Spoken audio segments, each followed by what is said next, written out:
সুপ্রিয় দর্শক, প্রবাসের কথা অনুষ্ঠানে স্বাগতম। আমরা আপনাদের সঙ্গে যখন কথা বলছি তখন ম্যানহাটনের বাইরে সন্ধ্যা হয়। আমরা আজকে কথা বলবো আমাদের প্রিয় সাংবাদিক, লেখক এবং বিজ্ঞাপনী সংস্থার কর্ণধার, বেঞ্চমার্কের কর্ণধার আশরাফ কায়সার ভাইয়ের সঙ্গে। আমরা কথা বলছি আশরাফ কায়সার ভাইয়ের সঙ্গে। আশরাফ ভাই, আমি কিন্তু আপনাকে আশরাফ কায়সার ভাইই বলতে চাই। খুব ভালো আছি শামীম। আর তুমি ইন্টারভিউ করছো, অনেক কথা ফিরে দেখতে পারবো, বলতে পারবো, অংশ শেয়ার করতে পারবো, ভাল লাগছে। সেটাই আমার খুবই মনে আছে। ধরেন সময়টা হবে 93, 4, 5 এই সময়টাতে। তখন আমি বা 92 আমরা বিশ্ব সাহিত্য কেন্দ্রের সাথে আমি কাজ করতাম। তখন আমি বিশ্ব সাহিত্য কেন্দ্রের যে হলুদ কাগজে, নীল কাগজে প্রশ্ন হতো, সেগুলো আমি করতাম, দেখাশোনা করতাম। তখন আমি দৈনিক বাংলা যেতাম একজনের কাছে খাতাগুলো দেখাতে। তখন আমি দেখতাম যে বিচিত্রাতে আপনারা ঘোরাফেরা করছেন, লিখছেন। আমরা আপনাদের নাম দেখতাম ছাপানো, যে আশরাফ কায়সার সহ আরও অনেক পরিচিত মুখ। তো খুবই মুগ্ধ হয়ে আমরা আপনাকে দেখেছি এবং আপনার পরবর্তী সময় আমরা আপনাকে দেখলাম যে আপনি সাংবাদিকতার পাশাপাশি লেখালেখি করছেন, আপনি বিজ্ঞাপনী প্রতিষ্ঠান সামলাচ্ছেন। তো ওই সময়টাকে আপনি কীরকমভাবে এখন মূল্যায়ন করেন সেটা আমরা একটু জানতে চাই। প্রথম কথা হচ্ছে যে আমরা খুব অল্প বয়সে শুরু করেছিলাম এবং ওই সময় বলা হতো যে মানে কিছু উপার্জন করতে হলে কিন্তু অথবা একটু পাদ প্রদীপের আলোয় আসতে হলে সাংবাদিকতা ছাড়া আর তেমন কোনো ভালো মাধ্যম ছিল না। সো বিচিত্রাতে যেই সময়টার কথা বলা হচ্ছে 93-94, আমার জীবনের সাংবাদিকতার সবচেয়ে হিরণ্ময় সময়। কেননা ওই সময়টাতে আমি প্রায়ই বলে থাকি যে আমরা বনরুটি খাওয়া সাংবাদিক ছিলাম। মানে আমাদের দুপুরবেলা একটা বনরুটি খেলে বা একটি কলা খেতে পারলে আমাদের মনে হতো যে আর তেমন কিছু প্রয়োজন নাই, কিন্তু অনুসন্ধানী সাংবাদিকতাটা ঠিক করে করতে হবে।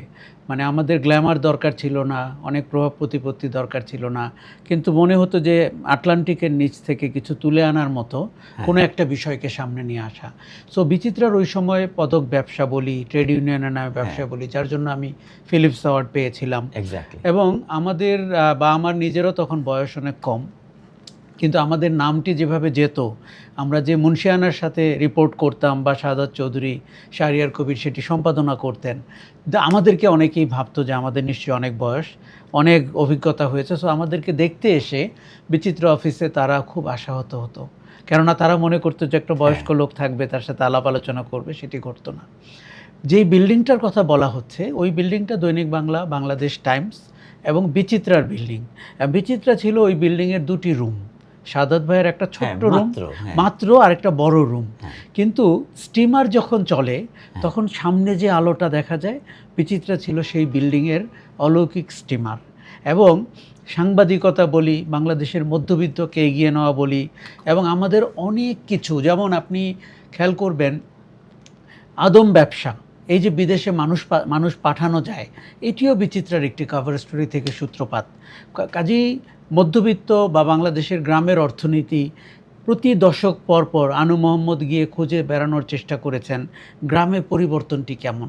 আমরা আজকে যখন এই কথাটি বলছি, আমাদের সাংবাদিকতার অনেক কলেবর বেড়েছে, অনেক সেলিব্রিটি জার্নালিস্ট হয়েছে, কিন্তু কোথায় যেন সাংবাদিকতা আমার মনে হয় পিছিয়ে গেছে। এই যে ওই সময়টাতে আমরা দেখতাম দূর থেকে যে বিচিত্রা এই কাভার স্টোরি করতে, বিচিত্রা কোন কাভার স্টোরি করবে সেটা কিন্তু সপ্তাহের একটা উত্তেজনার বিষয় ছিল, যে কোন কাভার স্টোরিটা বিচিত্রাতে আসছে।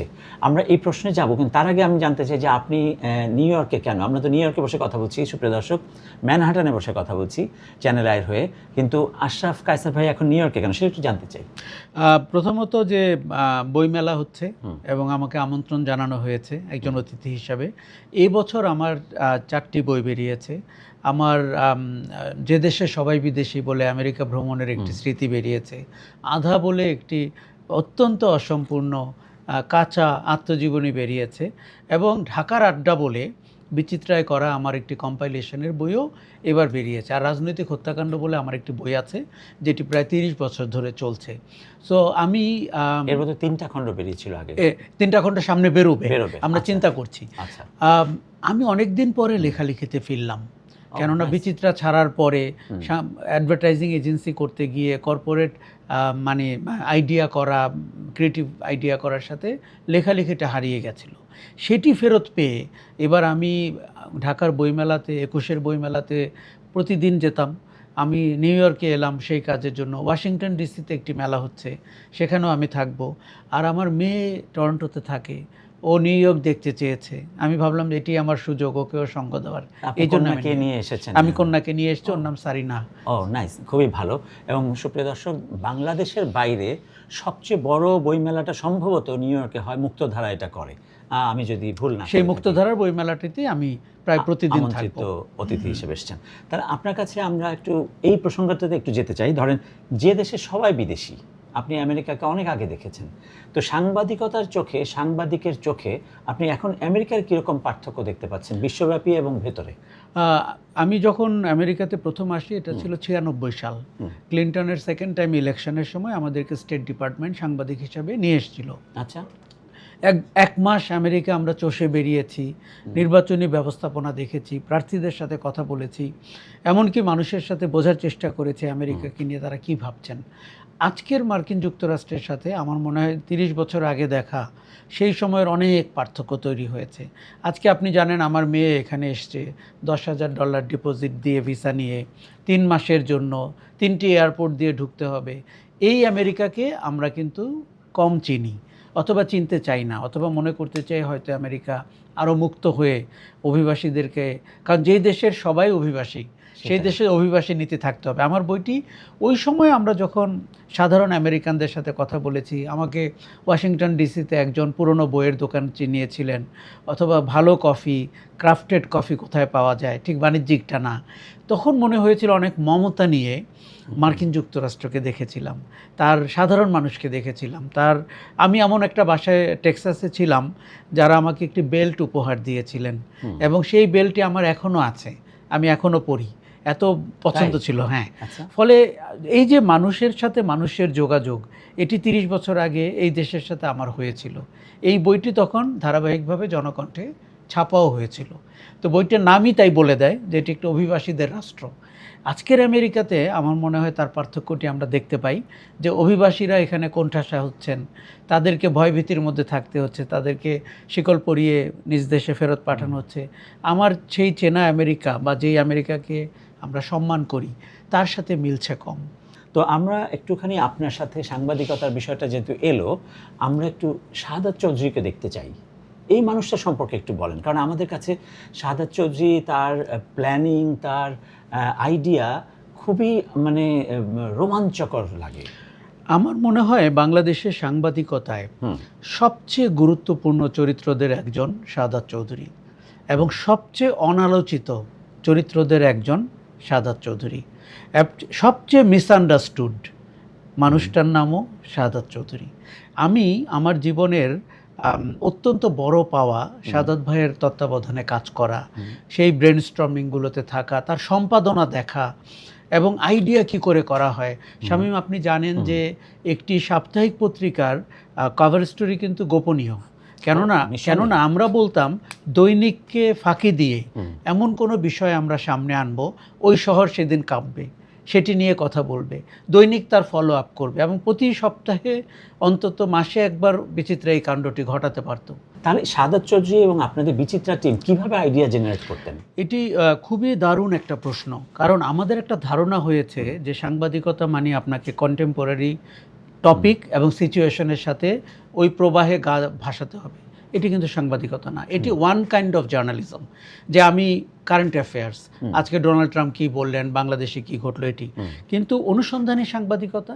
এবং একটি সাপ্তাহিকের অনুসন্ধানী সাংবাদিকতা হচ্ছে তাকে নায়ক বানানোর সবচেয়ে মোক্ষম অস্ত্র। আপনাকে দুটি উদাহরণ দিই। ধরেন, একসময় বাংলাদেশে খুব পদক দেওয়া হচ্ছিল, সবাই সবাইকে পদক দিচ্ছে, এবং বিভিন্ন ব্যক্তির নামে, মনীষীদের নামে, আপনার রবীন্দ্রনাথ ঠাকুর, কবি নজরুল ইসলাম, অতীশ দীপঙ্কর, আলাওল, তাদের নামে। তো আমরা এই বিচিত্রার আড্ডায় শাহাদাত ভাই বললেন যে একটু খোঁজ করে দেখা যাক এই পদকগুলো কী করে সিলেক্ট হয়। কারণ আমরা দেখলাম নামের মধ্যে 8 জন হচ্ছে ব্যবসায়ী, আর 2 জনের নাম শামসুর রহমান কিংবা সৈয়দ শামসুল হক। তার মানে এর মধ্যে একটা মেকানিজম আছে। তো সেটি আমি খুঁজতে বেরোলাম, এবং একজন পদকদাতাকে খুঁজে বের করলাম। উনি বাংলা কলেজের পেছনে ধুধু বালুচরের উপরে কই মাছ শিং মাছ লাফাচ্ছে এরকম একটি জায়গায় উনি মাচার উপরে বসে আছেন। তো আমি তার কাছে গেলাম, বাংলা কলেজের পেছনে প্রায় 1.5 কিলোমিটারের মতো হেঁটে। তো আমি বললাম যে ওনার নাম আব্দুল খালেক। তাই বললাম যে আপনি কিভাবে ঠিক করেন? বলেছে আমার কোনো আর সহযোগী নাই, আমি এইখানে অনেকটা ধ্যানের মতো করে ঠিক করি কে পদক পাবেন। তো যারা পদক পেয়েছেন তারা বললেন অঙ্কের কথা, যে এই পদকে পেতে তার কত খরচ হয়েছে। নিউ ইয়র্কের ইয়ংকার্সে HVAC পণ্যের বাংলাদেশি প্রতিষ্ঠান মিডিয়া পাইকারি এই শোরুমে রয়েছে সর্বাধুনিক প্রযুক্তির হিটিং ও কুলিং সিস্টেমের পণ্য। আবাসিক ও বাণিজ্যিক ব্যবহারের এসব পণ্য স্থাপন ও মেরামত করে দেন দক্ষ ও অভিজ্ঞ কর্মীরা। জ্বালানি সাশ্রয়ে এসব পণ্যে রয়েছে পরিবার প্রতি $8,000 পর্যন্ত ছাড়। ইয়ংকার্সে মিডিয়া শোরুমে আসুন, বাড়ি গরম ও শীতল করার অত্যাধুনিক প্রযুক্তি বেছে নিন। যোগাযোগ তোফায়েল চৌধুরী 9142229477। নিউ ইয়র্কের ইয়ংকার্সে HVAC পণ্যের বাংলাদেশি প্রতিষ্ঠান মিডিয়া পাইকারি এই শোরুমে রয়েছে সর্বাধুনিক প্রযুক্তির হিটিং ও কুলিং সিস্টেমের পণ্য। আবাসিক ও বাণিজ্যিক ব্যবহারের এসব পণ্য স্থাপন ও মেরামত করে দেন দক্ষ ও অভিজ্ঞ কর্মীরা। জ্বালানি সাশ্রয়ে এসব পণ্যে রয়েছে পরিবার প্রতি $8,000 পর্যন্ত ছাড়। ইয়ংকার্সে মিডিয়া শোরুমে আসুন, বাড়ি গরম ও শীতল করার অত্যাধুনিক প্রযুক্তি বেছে নিন। যোগাযোগ তোফায়েল চৌধুরী 9142229477। ফলে পদক ব্যবসা বলে আমরা এরকম একটি কভার স্টোরি করলাম, যেটি ওই সপ্তাহে শহরের আলোচিত বিষয়। পরবর্তী 6 মাস আমরা দেখেছি পদক আদান প্রদানের সংখ্যা কমে গেল। একটি সাপ্তাহিকের কাজ, এবং সাদাত চৌধুরী, শাহরিয়ার কবিররা টাইম ম্যাগাজিনকে ফলো করতেন, নিউজ উইককে ফলো করতেন। তাদের স্ট্যান্ডার্ড ছিল ইন্ডিয়া টুডে, যে কি করে। আরেকটা জিনিস আমাদের অনেকের ধারণা যে সাবজেক্ট নাই, অনুসন্ধান করার মতো নাই। প্রদীপের নিচে সবচেয়ে বেশি অন্ধকার থাকে। ফলে আপনি যখনই ভেতরের দিকে তাকাবেন আপনি এমন সব সাবজেক্ট পাবেন যেটি আপনাকে মানে ভয়ঙ্করভাবে। আমরা আরও কিছু জিনিস করতে চেষ্টা করছিলাম, যেমন সীমান্তের জীবন। ধরেন 47-এ দেশটা ভাগ হয়েছে রক্তপাতের ভেতর দিয়ে। আমি হিলিতে এমন বাসায় গিয়েছি বিচিত্রার হয়ে, যার রান্নাঘরটি ভারতে, তার থাকার ঘরটি বাংলাদেশে। ওই মানুষটার কাছে রাজনীতি কি, ওই মানুষটার কাছে সীমান্ত কি, এরকম অনেক মানবিক স্টোরি আমরা করেছি। আর বিচিত্রা আপনি জানেন যে কম্বোডিয়াতে লোক পাঠাতো, প্যালেস্টাইনে তার রিপ্রেজেন্টেটিভ গেছেন, প্রতিবেশী ভারতে তো হর হামেশা যেত। ওই সময়ে বিচিত্রা একটা কুটির শিল্পের মতো ম্যাগাজিন ছিল, কিন্তু থিঙ্কিংয়ে আমি বলবো যে অসাধারণ থিঙ্কিং। এবং আপনি জানেন জীবন এখন যেমন বলে আমাদের একটি 5টি পাতার ভেতরে এই যে আপনার ঘরকন্যা করা, আপনার রান্না করা, আপনার পোশাক, আপনার আদব কায়দা, এগুলো নিয়ে কথা বলতো। পরবর্তীতে সবগুলো নিউজ পেপার, দৈনিক পত্রিকা সেগুলো ফলো করতো। আমাদের দেশে ম্যাগাজিনের মার্কেটটা শেষ হলো বড় বড় দৈনিকের সাপ্লিমেন্টের কারণে। তারা ওইভাবে, তবে দৈনিক কিন্তু কোনোদিন সাপ্লিমেন্টকে আমরা যেভাবে একটি ম্যাগাজিনকে গুরুত্ব দিতাম সেটি করতে পারেনি। আপনার কাছে আমাদের প্রশ্ন, আপনার করা মানে প্রচ্ছদ কাহিনীগুলোর মধ্যে কোনটা আপনার সবচেয়ে রোমাঞ্চকর মনে হতো, কেন? এখন একটা কথা বলি, রাজনীতিবিদদের সন্তানদের নিয়ে আমি আমার জীবনেরই প্রথম কভার স্টোরি বিচিত্রা 91 সালে। ও, এটা আপনার প্রথম কভার স্টোরি? আমি দেখেছি সেটা। সেটিতে আমরা আজকের বাংলাদেশের যিনি প্রধানমন্ত্রী তারেক রহমানেরও ইন্টারভিউ করেছিলাম। সো মজার ঘটনা, অন্যান্য আরো রাজনীতিবিদদের সবার সাথে, জয়কে করা হয়েছিল, পুতুলকে করা হয়েছিল, মেনন ভাইয়ের মেয়ে সুবর্ণাকে করা হয়েছিল, শামা ওবায়েদ যিনি আজকে প্রতিমন্ত্রী তার ইন্টারভিউ করেছিলাম। তো আমি একজন তরুণ কিশোর রিপোর্টার, তারাও তরুণ, তাদেরকে তখন আমরা তাদের ভেতরে, দেখুন সামরিক শাসনে একটা দেশ যখন থাকে, রাজনীতিবিদদের তো করুণ অবস্থা থাকে, কখনো আটক হতে হয়, কখনো পালিয়ে থাকছেন। তারা তো তাদের বাবা মাকে এই রোলে দেখেছেন। ফলে আমরা সুর যেটি টের পেলাম যে তারা রাজনীতিতে অনীহ। এটি ছিল কভার স্টোরি। আজকের সেই অনীহ ব্যক্তি তারেক রহমান কিন্তু বাংলাদেশের প্রধানমন্ত্রী। ফলে ভালো সাংবাদিকতা আমাদেরকে খ্যাতিমান করেছে, আমাদের পত্রিকার সার্কুলেশন বাড়িয়েছে, আমাদের এডিটোরিয়াল প্রতিষ্ঠানকে একটি অন্য উচ্চতায় নিয়ে গেছে। আজকে দেখেন ঢাকাতে প্রচুর বড় বড় পত্রিকা আছে, কিন্তু আমরা ওই রকম অনুসন্ধানী সাংবাদিকতা দেখি না। তাহলে একটা প্রশ্ন করি, এই যে সোশ্যাল মিডিয়ার আগমন, এখন সাংবাদিকতা কি হুমকির মুখে নাকি এটা তার জন্য শক্তি? এটা একটা প্রশ্ন করব।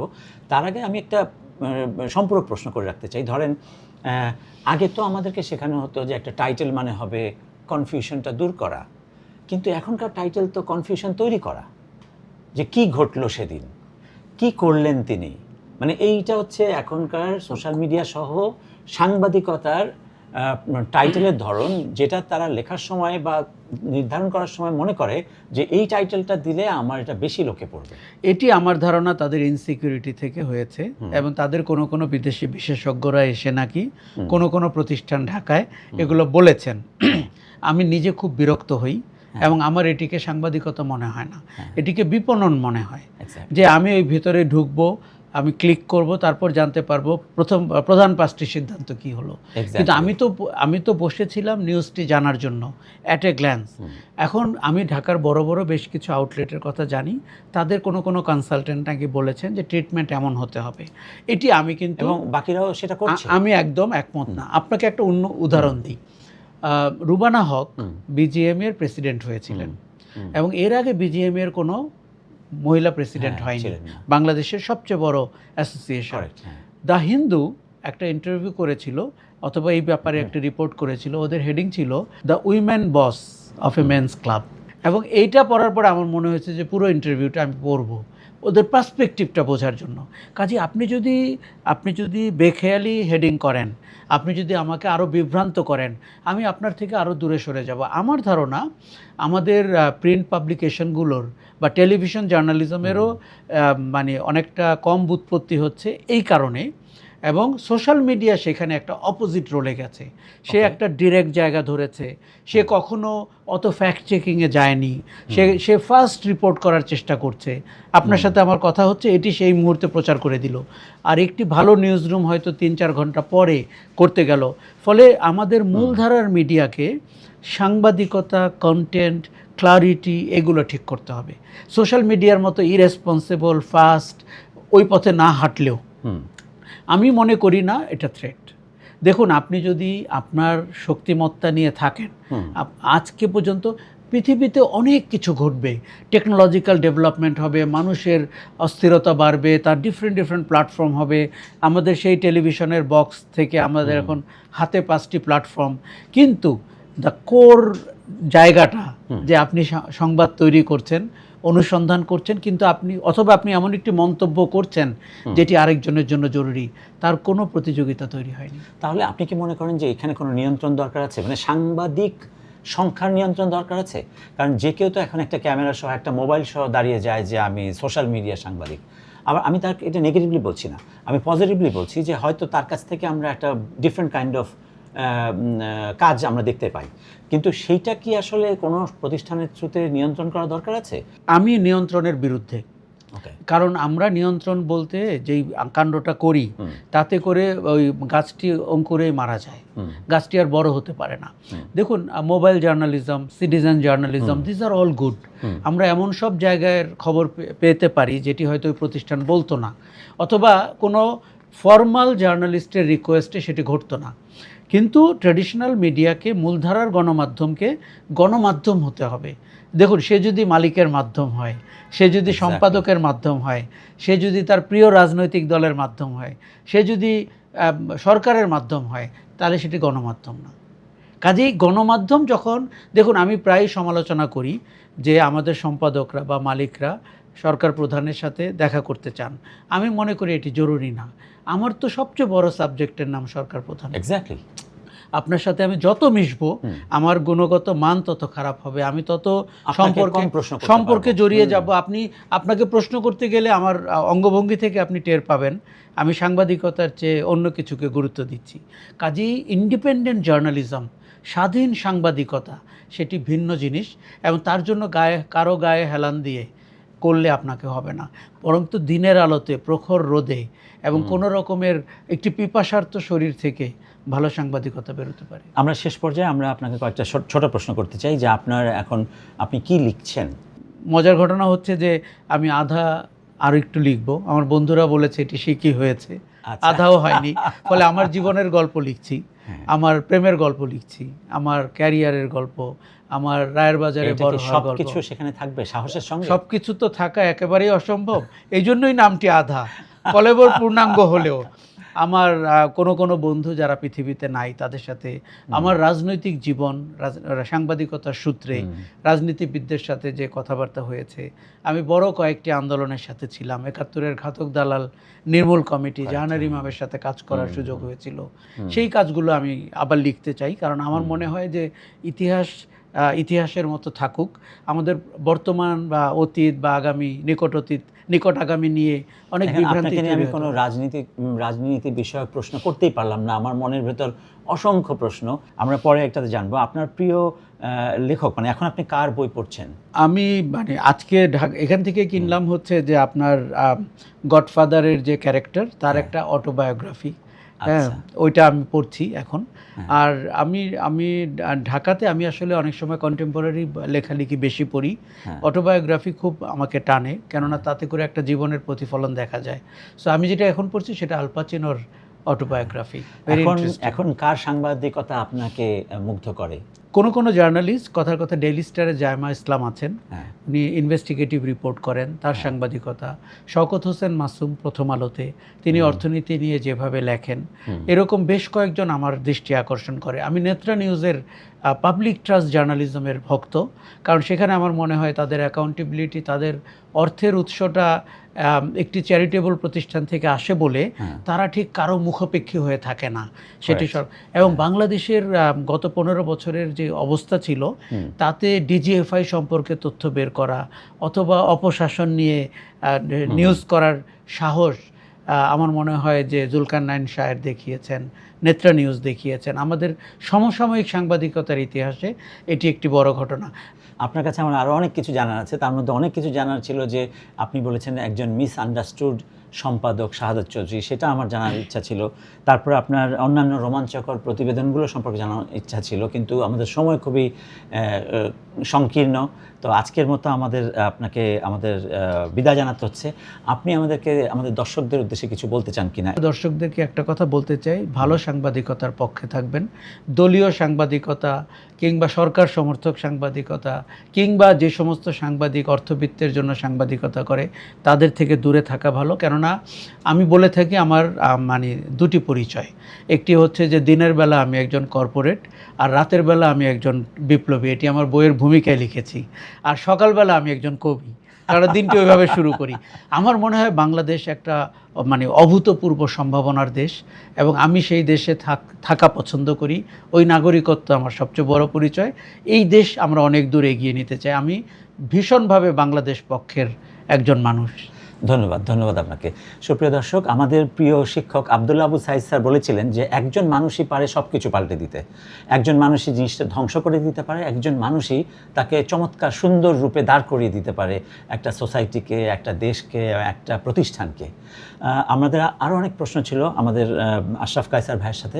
আশরাফ কায়সার, আমরা কথা বললাম সাংবাদিক, লেখক, বিজ্ঞাপনী প্রতিষ্ঠানের কর্ণধার, বেঞ্চমার্কের কর্ণধার। দেখেন কত প্রশ্ন। তো আজকের মতো আমরা এখানে শেষ করছি। ভালো থাকবেন সবাই, আবার কথা হবে।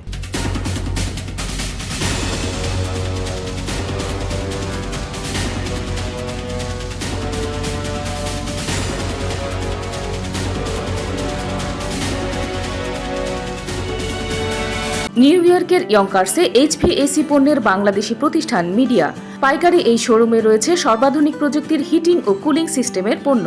আবাসিক ও বাণিজ্যিক ব্যবহারের এসব পণ্য স্থাপন ও মেরামত করে দেন দক্ষ ও অভিজ্ঞ কর্মীরা। জ্বালানি সাশ্রয়ে এসব পণ্যে রয়েছে পরিবার প্রতি $8,000 পর্যন্ত ছাড়। ইয়ঙ্কার্সে মিডিয়া শোরুমে আসুন, বাড়ি গরম ও শীতল করার অত্যাধুনিক প্রযুক্তি বেছে নিন। যোগাযোগ তোফায়েল চৌধুরী 9142229477।